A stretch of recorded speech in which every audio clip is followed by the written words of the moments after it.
মালদায় শুরু হলো প্রাচীন এবং ঐতিহ্যবাহী রামকেলি মেলা। মহাপ্রভু চৈতন্য দেবের গৌড়ের রামকেলি ধামে আগমন তিথিকে স্মরণ করে প্রতি বছর অনুষ্ঠিত হয় এই মেলা এবং উৎসব। এবার মালদার রামকেলি মেলা 512 বছরে পড়ল। দেশের অন্যতম বৈষ্ণব তীর্থ বলে পরিচিত মালদার রামকেলু 1515 খ্রিস্টাব্দের 15ই জুন সুলতানি আমলে মালদার গৌড়ে আসেন মহাপ্রভু। এখানে পৌঁছে তৎকালীন শাসক হোসেন শাহের 2 মন্ত্রী রূপ এবং সনাতনকে বৈষ্ণব মন্ত্রে দীক্ষিত করেন চৈতন্যদেব। চৈতন্যদেবের রামকেলিতে আগমন তিথি স্মরণ করে প্রতি বছর সরকারি উদ্যোগে অনুষ্ঠিত হয় রামকেলি মেলা।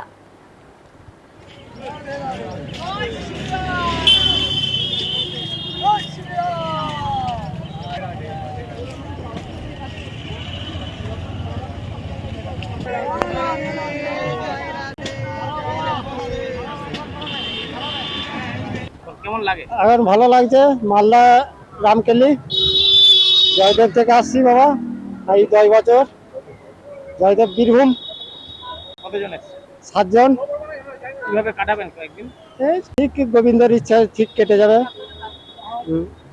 ভিক্ষা করে কাটছে আমাদের, এইটাই সেবা হচ্ছে প্রত্যেক বছর। কেমন লাগে? ভালোই লাগে। এখানে আসেন কেন? কিসের টানে? আমরা সব এই গোবিন্দের টানে রাম আনন্দ ফুর্তি। কিরকম লোক সমাগম? লোক সমাগম প্রচুর হবে কাল থেকে। কেমন লাগছে? আসলে কেমন লাগে? ভালো লাগে। কিভাবে কাটাবেন? এই তো তাবু করে কাটিয়ে দিই, আনন্দরূপী কেটে যায়। এবার কি ভিড় একটু বেশি? এইবারে ভিড় বেশি হবে। কেন? জয় শ্রী রাম এসে গেছে, আর কেউ ভয় নাই এই জন্য। আপনাদের মধ্যেও খুশি নাকি? হ্যাঁ, আমরাই তো এনেছি, তবে আমাদের খুশি হবে না?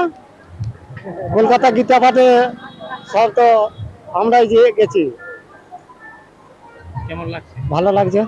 তাহলে এবারে মেলাতে কি একটু আলাদা রকম? এইবার মেলা একটু আলাদা রকম। কেন? পরিবেশ আর আলাদা হতেই হবে। কেন? এই মেলা এর ঐতিহ্য ত্রেতা যুগ থেকে আরম্ভ হয়েছে। রাম সীতা এখানে সীতার মাতৃপিণ্ড দিতে এখানে এসেছিলেন প্রথম। সেই ত্রেতা যুগ থেকে এই রামকেলির ইতিহাস। এই গ্রামটা আমাদের মালদা জেলার নাম থেকেও পুরনো, অনেক পুরনো। 513 বছর আগে চৈতন্যদেব তিনি এখানে এসেছিলেন এবং এখানে তার 2 শিষ্য আমরা সকলেই জানি, রূপ এবং সনাতন। রূপ পরবর্তীকালে বৃন্দাবনে চলে যায় এবং সনাতনকে পরবর্তীকালে এখানে কারাগারে আটক হতে হয়। চৈতন্যদেব আসার 1 বছর পর থেকে এই মেলার শুরু হয় এবং সেটার সংস্কৃতি আজ পর্যন্ত বহন করে চলেছে। এবং খালি মালদা জেলার মানুষ না, সারা পশ্চিমবঙ্গ ভারতবর্ষের মানুষ এখানে এই মেলায় উপস্থিত হয়। এখানে বৈষ্ণবদের একটা পবিত্র জায়গা। এখানে আগে কণ্ঠী বদল হতো, সেই পদ্ধতি এখানে চলতো। এখন কদাচিৎ সেগুলোর বিষয় আছে। এখানে বৃন্দাবনের ধাঁচে 7টি কুণ্ড আছে, এটাকে গুপ্ত বৃন্দাবন বলা হয়ে থাকে। এখানে যেখানে মাতৃপিণ্ড ভারতবর্ষের আর কোথাও হয় না, একমাত্র এখানেই হয়। এখনো বিহার থেকে প্রচুর মানুষ, মহিলারা এখানে মাতৃপিণ্ড দান করতে আসে। এই মেলার ঐতিহ্য, এই মেলার গুণাগুণ বলে শেষ করা যাবে। এবং এখানে আপনারা যদি দেখেন, মনে হবে একটা ছোট ভারতবর্ষ তৈরি হয়ে গেছে। বিভিন্ন প্রান্তের মানুষ, সারা ভারতবর্ষের মানুষ এক জায়গায় হয়ে সব একাকার হয়ে গেছে। এবং মানুষ এত কষ্ট করে আসে, এত ভক্তি, এটা আমরা আশ্চর্য হয়ে যাই।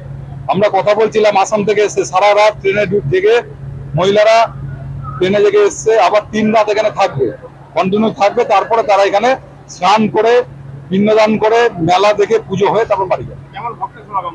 এখানে ভক্ত সমাগম যতটুকু শুনলাম গতবারের থেকে এবার কিন্তু রেকর্ড ভক্ত হবে। কারণ আজকে যা ভিড়, সেইটাকে যদি মেজার করা হয়, তাহলে যে কোনো বারের মেলার থেকে এই মেলার পরিসরটা ছড়িয়ে বেশি বড় হবে।